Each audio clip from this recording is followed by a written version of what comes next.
కీర్తనల గ్రంథము 3వ అధ్యాయం. అబ్షాలోమును తన కుమారుని ఎదుట నుండి పారిపోయినప్పుడు దావీదు రచించిన కీర్తన. యెహోవా, నన్ను బాధించువారు ఎంతో విస్తరించి ఉన్నారు, నా మీదకి లేచువారు అనేకులు. దేవుని వలన అతనికి రక్షణ ఏమయూ దొరకదని నన్ను గూర్చి చెప్పువారు అనేకులు. యెహోవా, నీవే నాకు కీడముగాను, నీవే నాకు అతిశయాస్పదముగాను, నా తల ఎత్తువాడువుగాను ఉన్నావు. ఎలుగెత్తి నేను యెహోవాకు మొర్రపెట్టినప్పుడు ఆయన తన పరిశుద్ధ పర్వతము నుండి నాకు ఉత్తరమిచ్చును.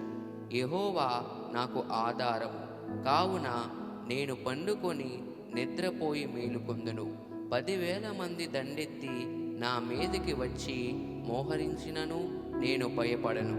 యెహోవా, లెమ్ము, నా దేవా, నన్ను రక్షింపుము. నా శత్రువులందరినీ దవడ ఎముక మీద కొట్టువాడువు నీవే, దుష్టుల పళ్ళు విరగగొట్టువాడువు నీవే. రక్షణ యెహోవాది, నీ ప్రజల మీదకి నీ ఆశీర్వాదము వచ్చునుగాక. ఆమేన్.